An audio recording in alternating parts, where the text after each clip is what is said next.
Greetings, Lunatic here. In this video I will be live reacting to Mac Miller's second posthumous release called Balloonerism. Mac Miller was this, should I say relatable rapper? Well, yeah, he was talking about his struggles as a sellout artist, his drug addiction, and he was having a huge existential crisis. And was also talking about his, his feeling of just passing away anytime soon, which unfortunately happened at just the age of 26. That is fucking mental in it. But yeah, it's just depressing to hear that every time I just remember it. 26, that is so young. That is so fucking young. But yeah. The recording sessions for this album took place in 2013 to 2014, but was scrapped due to reasons I don't know, but in return, Mac Miller released the mixtape Faces, which was recorded at around the same time. This Balloonerism album was leaked in 2020, I believe, but I have not listened to any leaks. I'm going in all fresh. I don't know too much. So, yeah, Mac Miller is one of my favorite artists of all time. He has one of the best discographies in the hip-hop scene ever. But yeah, I'm expecting greatness from this album, and I want to see how his legacy ends off here. I want to mention, yeah, this intro is recorded after the reaction, and I want to add on that I wasn't looking for any relatable vibes from lyrical content and basically just production, let's say.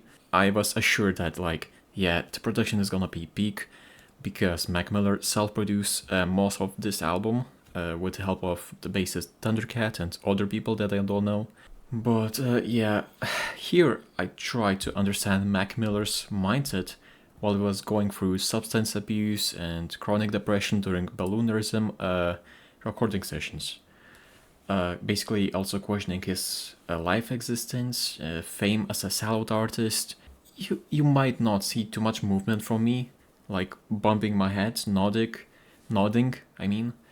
So yeah, I will just be adding short voiceovers or some songs on how I now understand their themes after listening a couple more times because I didn't have the best input during initial live reaction.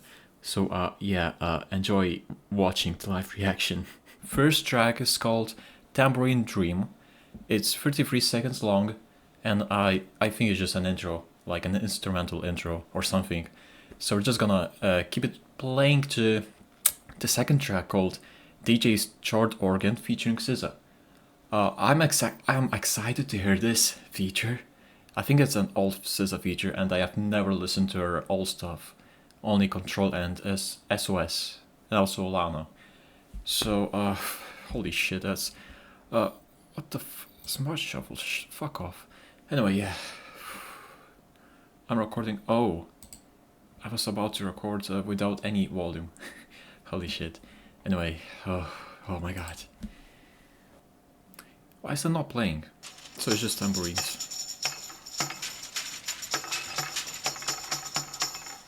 Okay.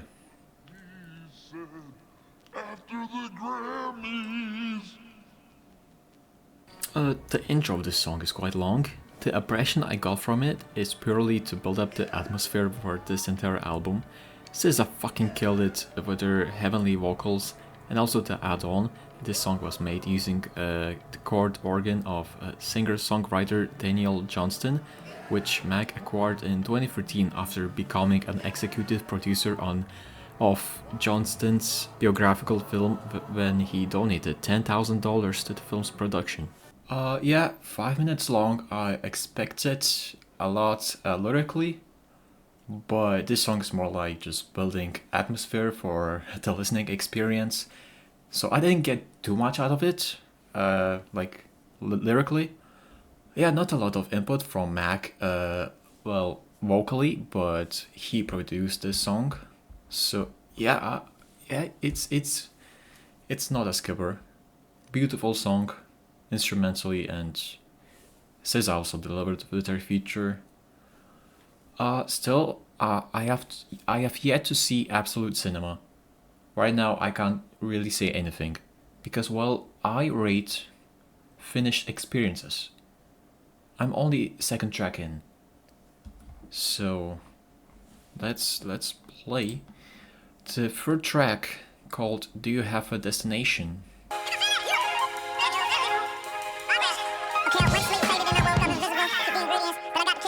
The frequently appearing theme in many more recent Mac projects is the struggle to find a deeper meaning in life. Mac is bothered to be challenged by new things in life, as he already has a friend group to be attached to, he's rich, he basically gave away his life to the music industry. So the answer to the song's title is perhaps no to Mac himself, as well he doesn't have a destination for near future. Then he continues doing his music industry labor work, and then that incident happened.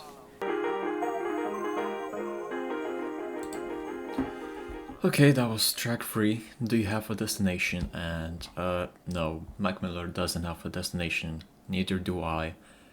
And yeah, yet another like this deep cut of just Mac Miller knowing he would kill himself.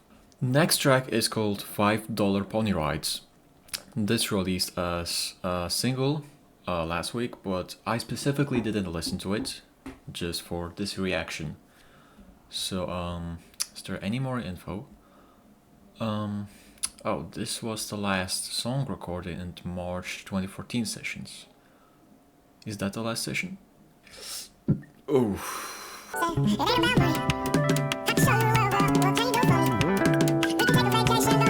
Yeah, I can see Thundercat's bass just flowing in. It actually works with this. I don't know, not like the most summery like type vibes, but like I like the production so far. $5 Pony Rides and the other following couple tracks are talking about taking care of a girl, but for this track specifically, I interpret the girl being Mac's drug addiction and fulfilling wishes for that addiction, which also feeds up Mac. But from the technicality side, it can be considered a reflection at a complicated and emotionally distant relationship and how Mac is contemplating with the girl's needs.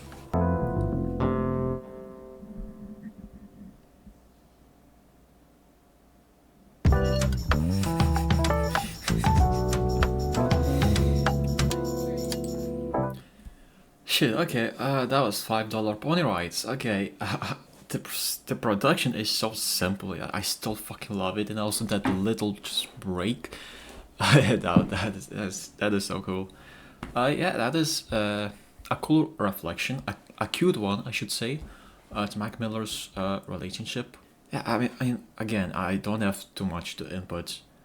I might be autistic because it's hard for me to catch on with like phrases that actually mean something, because I can easily like process, let's say, an NLA Choppa lyrics, but for artists like Mac Miller, there's a lot of artists that I just can't really catch on what they're trying to say, and it's just the magic of just listening to albums for many times when you realize the actual message.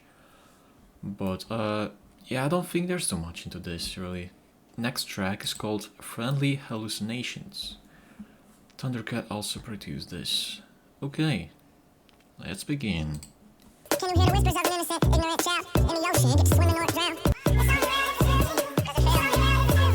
Friendly Hallucinations talks about chasing love. Again, you can talk about Mac's drug addiction, but like, it's followed up with a way to relieve yourself, which is to swallow a pill, which is drugs.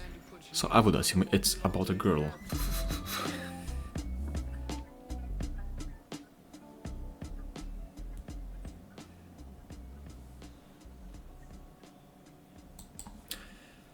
Okay, yet another is a feature. Like, shit, like, man, I really wish Mac Miller had lived for a longer time. I would have wanted to see him over some SOS songs, or beats at least. I think he could really flow on SZA's like a beat selection. I know, on what she sings on. I mean, it's not even about like schizophrenia, but like, yeah, it's just about drugs. So, do drugs? No. don't take drugs, take meds, okay? Shit, I'm terrible at reaction videos. Anyway, next track, Mr. Deborah Downer. Okay. Yeah, nothing is impossible. Do the shit together, we're unstoppable. Mr. Deborah Downer talks about giving his life, Mac's life, to the devil for fame and money. But also, Mac is worrying that he won't have enough money to get himself more drugs, perhaps meaning he's afraid of falling off popularity and music-wise. The way I visioned this bar from the song's chorus, if pills can turn to powder, then this world could turn to ash. The usage of drug pills, cocaine lines, on how for Mac, for example, using a small dose of it doesn't change anything to his well-being, because he was already abusing drugs. All that connects to the reflection at how a singular person's life is worthless and that he turns to ashes after living a nothing burger life or a life full of mental or physical struggles. This interpretation might not be the most correct, but that's how I see it. Can I get 4 Norcos, 2 Oxy? Yeah.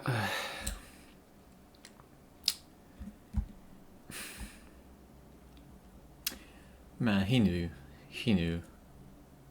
he would die still. Like, he already like sang about that in various songs, but it's just, he also just knew that, like, he knew something that just led him so distraught.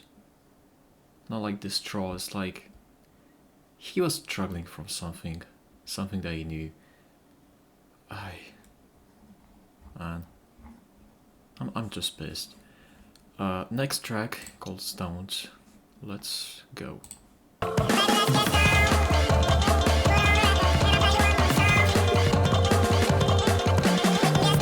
This song is about the wish of getting himself and this one girl stoned together, which means just abusing substances.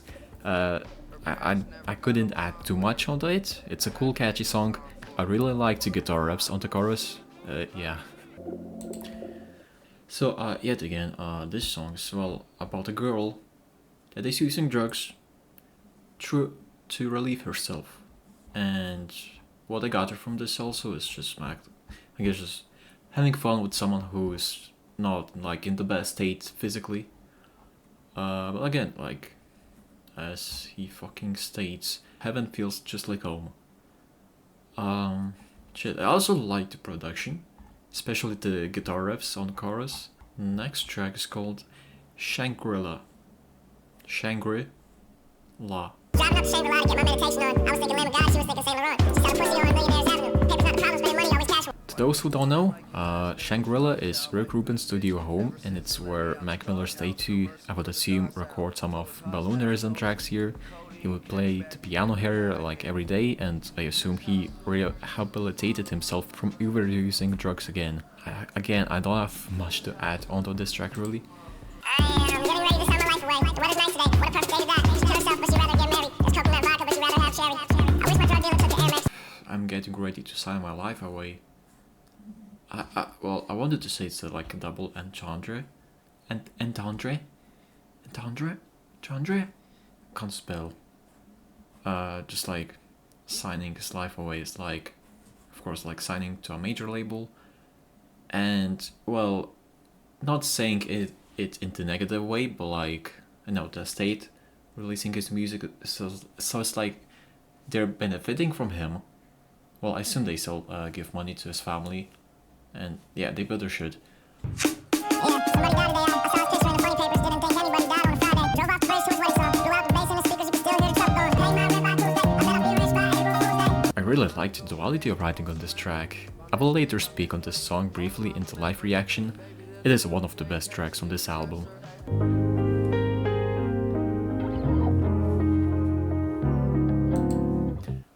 Okay, that's probably my favorite song so far. Funny Papers. Basically what Genius said is also what I just been thinking of. It's like funny papers, you know, newspaper.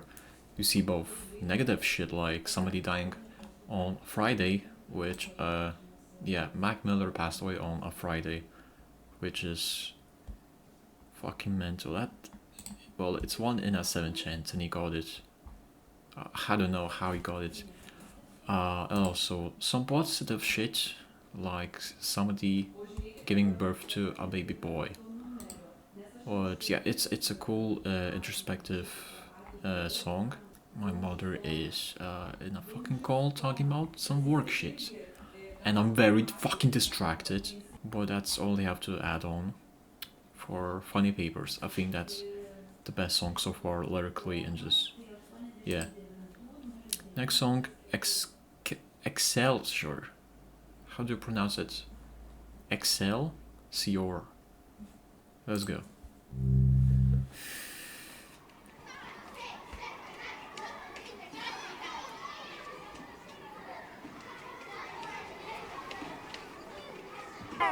On 4th Street, the orphan children play on a jungle gym. Little Timmy broke his arm again on the monkey bars. Johnny's dad got a nicer car than all the other kids. He becomes the alpha and picks on everybody else. This song takes back to kindergarten times, which is what Mac wished to relive because he couldn't hold in stress from his adult life and wanted to live carefree. It's a simple song, like an interlude sort of thing, yet we get to know a bit more of his wishes.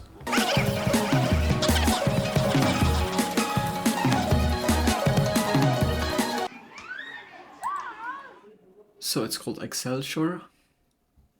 Yeah, it only has one verse. Okay. So with that movie, the Balloonerism movie, I think this is like the closest, like most correlating song to that movie. I only watched like a little teaser previewed in, was it Camp Vlog now? I think it was previewed there. But like, yeah, because well, there's some. I saw some children, like animated children in there. That's all I gathered, and I think it was Mac Miller's plan to make a movie about like just like with something with this album. Because well, the state is indeed doing that now. I don't know when the movie's coming out, or did it release? Because I saw some people posting on Twitter, just posting their tickets, and they're in theater. So very interesting. Also, my posture's kind of fucked. Yeah. Shout out to Max for protecting Claire from the bullies. Yeah, it's just like a short, simple song about some kids in a, well, not a kindergarten, or maybe yeah, picking up children. Well, maybe elementary school, but yeah, it's just like also like I assume like how they're gonna grow up and like what they're gonna do in the future. Something like that. It's like, are they gonna continue bullying people in their adulthood? Or it's just like, by this phrase, whatever happened to apple juice and car wheels? I guess why can't we all be friendly? I don't know.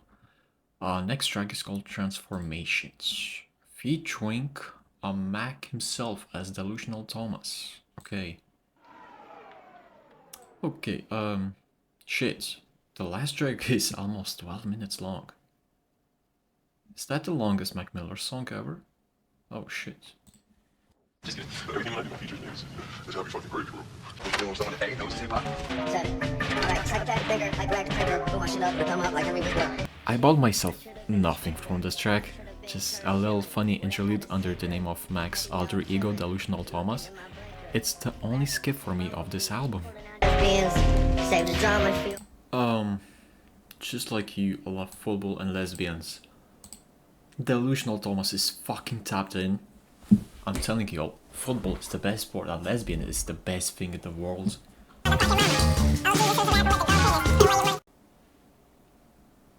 Gold penis? Is this Frank Ocean reference to cock ring? To his cock ring? What the fuck? Scrub, I ain't doing no features. Okay, I don't know what's with the song. Delusional Thomas was very delusional here. Yeah, it's I would say it's a rough draft, but not. It's like, I know Delusional Thomas is just Mac Miller, like pitch up or pitch down. Yeah, I never listened to any Delusional Thomas stuff. Does he only have one mixtape? I mean, does Mac Miller's project Delusional Thomas have one mixtape only? But I think I only have a file of it. I never got to listen to it yet. But yeah, I'm kind of baffled. I'm not hating on it, but it's just I'm never gonna revisit the song. It's a weird one. Okay, next track is called Manakins. Let's go.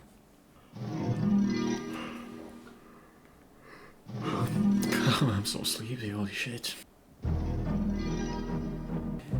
Shit, it's fucking cinematic. Yeah. What the fuck? But why is heroism so close to heroin? Why is heroism so close to heroin?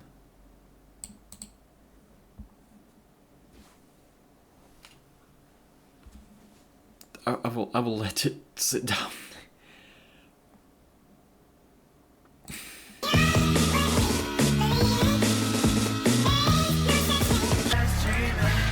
Is Dylan Reynolds another Mac Miller alter ego? He has Larry Fisherman, he has Delusional Thomas, he has his own Mac Miller name, and Dylan Reynolds? Is that Ryan Reynolds' name? Brother, I mean. Is he Ryan Reynolds' lost twin? The fuck? Wait, no, he's not the Barbie guy. No, he's from Deadpool, and also watch Free Guy. Writing is excellent, but shit got dark real quick. This soundscape really keeps you engaged with Mac's guilt expressions and his call for help, because of course he wasn't in the best state possible while recording these tracks. Okay. Bird Station 11. That's not... Oh, no, that's Dylan. But, no, it's just... But, Hi, I'm here and I'm smart. I actually was very into football, and I got a concussion, and pretty much just like started doing music more seriously at that point. so, they were childhood friends. Dylan Reynolds and Mac Miller was battling cancer. Is he still alive? I mean, I would assume it's the same guy. Well, I hope it's the same guy. Okay, yeah. I see Mac. Like 2 years ago. Okay. Manakins, yeah. I don't really know what to say, really. It's just this reconnection of two childhood friends for the chorus, and yeah, about the verses, yet again, it's just I will add on some voiceover once I will have listened to the songs for a couple more times. So that's really why I'm more going to react to more mainstream or pop albums. I will do FKA Twigs, I will do The Weeknd, they're dropping very soon. Next track is called Rick's Piano. Okay. Best is yet to come. Yeah. What? Get worse once they think they the greatest. The best is yet to... Cause people start to get worse once they think they're the greatest. That's the struggle that many amazing artists have been dealing with. And they feel like pressured to drop something great following up their perhaps best project or something like that. And like, yeah, they're trying their best to deliver like their best material to date. So again, that's the issue with Mac Miller. I would assume that's what maybe made him shit.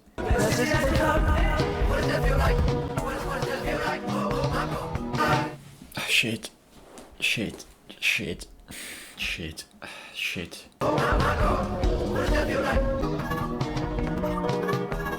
This is my favorite song of Balloonerism. This is where I started to tear up a bit. Like, I wasn't the most sad here, but the chorus just spoke to my soul. It's fucking wild. This is the second album I have teared up to on first listen. First album being Tyler the Creator's Chromacopia on the song Like Him. Mac also really felt it when he said he was going to drop his best material after recording this track in 2014. Those being the projects Faces, Good AM, The Divine Feminine, Swimming, Circles. Holy shit. He was also aware of the fact that people feel worse than they believe they dropped their best material of the time, which is arguable for his upcoming projects after recording this track, and that he also would attract even more fame and eventually become a sellout, which is what I mentioned prior. These suspicions made him more stressed out, and well, Mac would use drugs to relieve himself from these overthoughts. Really sad stuff.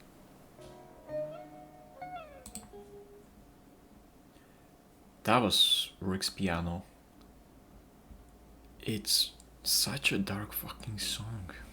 Oh my god. I don't expect any more posthumous releases from Mac Miller's estate. Like these full-on albums, like Circles and Balloonerism. I'm surprised this is not a closer track. There's one more track that's 12 minutes long.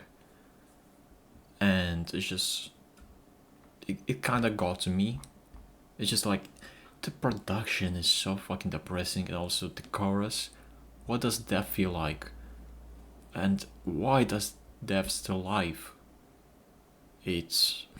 Because Mac Miller, who sang this before his unfortunate passing, it's so effective to mine and also perhaps other listeners' mental states. It just really puts you into that mental state when you just really are think like, how is society gonna behave without me before I eventually pass away, accidentally or not. I don't know, man. It is very dark, and I think because of that it's probably my favorite song to, I guess, sob to. S-O-B. Yeah. Last track, Tomorrow We'll Never Know. I swear to God, this is even more darker. Oh, shit.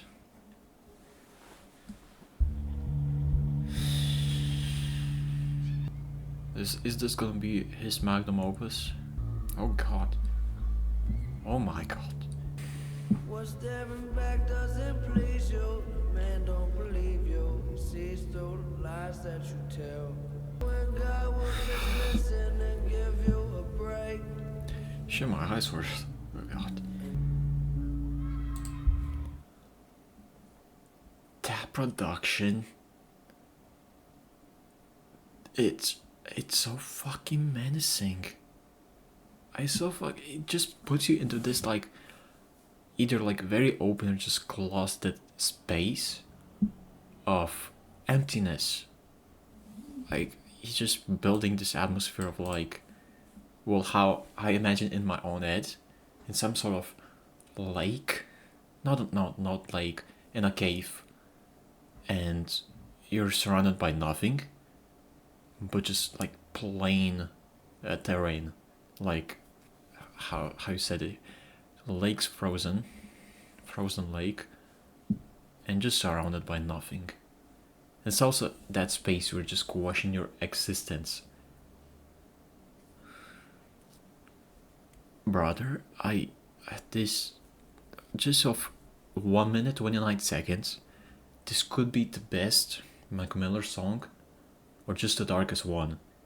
One of those. It's like only 1/10 part of this song we just played. Maybe I'm overhyping this song, but like, something really deep might happen here. It's an outro, it's a closer track to potentially Mac Miller's last release ever. That's how I see it, and God, let's listen.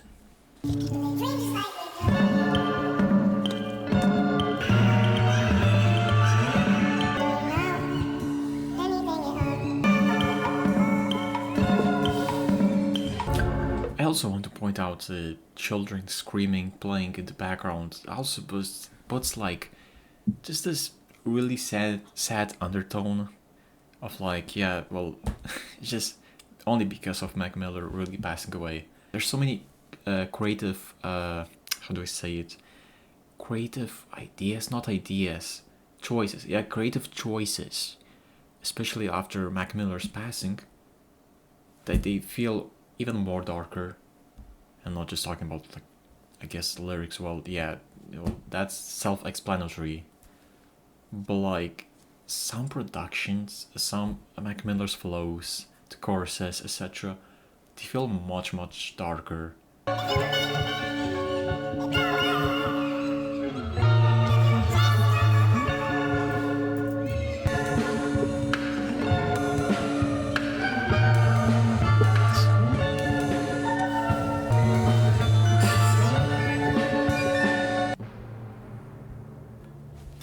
Holy shit.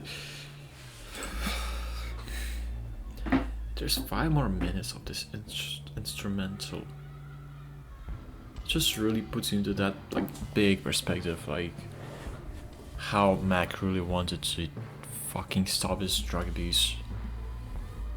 Wow.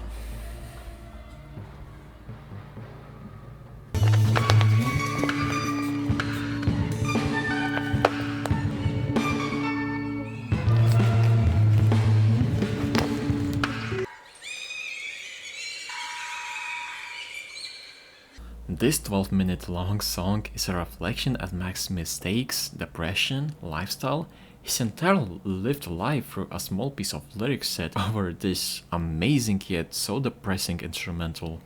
It also works as Mac's transition to a peaceful life in heaven with kids in the background, unanswered phone calls, long instrumental with no lyrics, etc. I was feeling this track a lot, but looking back at it, maybe I overreacted a bit, but who cares? This is Mac Miller.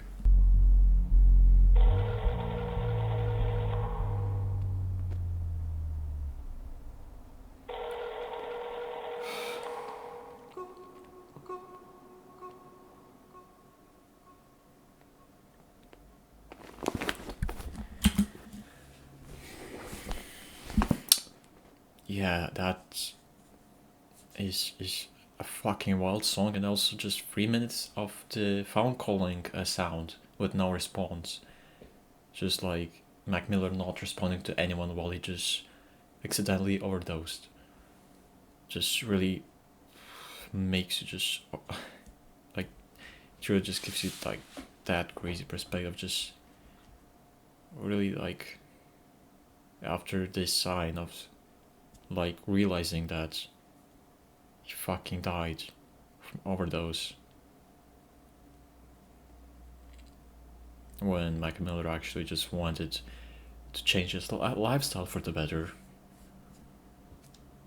Yeah, Mac Miller is one of my favorite artists, and sadly I never got to listen to him while he was alive because I wasn't really tapped with the music I like now. But this song just and I don't think it's the best of this. I think it's the second best, but I think it's the best song just for crying, I guess, or just making you overthink about, like, I guess what would happen if you fucking overdose. Of course you would fucking die, and people would be concerned for you. Yeah. Shit, bro. Balloonerism in general. It's not the greatest Mac Miller album, and it's definitely not touching his peak, which was Good AM, Swimming, Circles, and Faces. I hope you read this long message by one of the people that make those annotations. It's been nearly 7 years since you have left us. It's been a quiet time without you, and while we wish you were still here with us, it was coming one way or another. whether you wanted to or not. Your parents miss you, your brother misses you, and so do millions. We miss you here, man, and you are still here with us in some way. You are a joy to those around you, sadly not yourself though. Promise us you will leave those drugs. We can't lose you more than once. We love life and we thank you. Keep swimming and rest in peace, Malcolm James McCormick. Your legacy will be remembered. Long live Malcolm James McCormick. But yeah, talking about Balloonerism yet again, it is a mix of like kind of happy songs with sad lyrical content, and also like straight up depressing songs, both production and vocal wise. Just like a great album, I guess, to let yourself down to, like, you know, just crying to. Is it the best Mac album? Shit. I think Circles. No, it's just, yeah, Tomorrow We'll Never Know is the best Mac Miller song as I predicted. It's so fucking crazy. Like, imagine making Kids in 2010 and then in 2015 you revolutionized, but also on the track Perfect Circle Godspeed and also a couple other tracks you predict that you're gonna fucking die. Like 5 years prior you were so happy with these lots of bangers, The Spins, Nikes on My Feet, and also a lot of other tracks. It's so crazy. And I hope Donald Trump forgave him. Fuck Donald Trump. But yeah, once you fly with the balloon in this cover, it's a Mac Miller balloon. Well, it's all fun, it's all games, until you let down the balloon, you fall off. Sad tone, depressing ending. That's how I could just talk about this cover, really. I think it was from the Sessions time as well, from 2014, 2013 even. Yeah. Deep fucking album. Right now, as of what I listen to, this is my album of the year so far, because I only listen to Wham and Perverts, so there's not a lot, considering it's the 17th of January, 2025. I still have yet to re-listen to the entire album a couple more times. So, in conclusion, this album was curated perfectly from Mac Miller's mindset and how his estate visioned it from his own perspective. Loved all the self-produced material on all these songs. Lyrical content was not the most shocking. It was apparent in Mac's other projects, but this album feels like his soul was speaking to us in fresh new messages, as if he was reborn a few years ago and was working on this passion type of project for these years, just to leave us again after dropping this. I wish he was here to witness the release of this album, but it also speaks well for the fact that if this is his final posthumous release, then it's the most perfect way to end off someone's legacy with the unanswered phone calls on the Closer track, which signifies a Mac's post-overdose, basically his friends calling him to no response from him. To be fair though, I would have killed 6 random Yugoslavians to see Maclib, a collaborative project with Madlib, the producer, whose house had unfortunately just been burnt out in LA wildfires. So I don't know where that project is really at, but either way, this was Balloonerism by Mac Miller. I give this album a light 9 out of 10. It's not in my top 3 Mac projects, which is shocking considering how consistent and massive his discography really is, and this album is nothing too exclusive, but another piece of greatness. So yeah, it was such a great fucking listen, but yeah, hope you enjoyed this video and subscribe for more future album live reactions.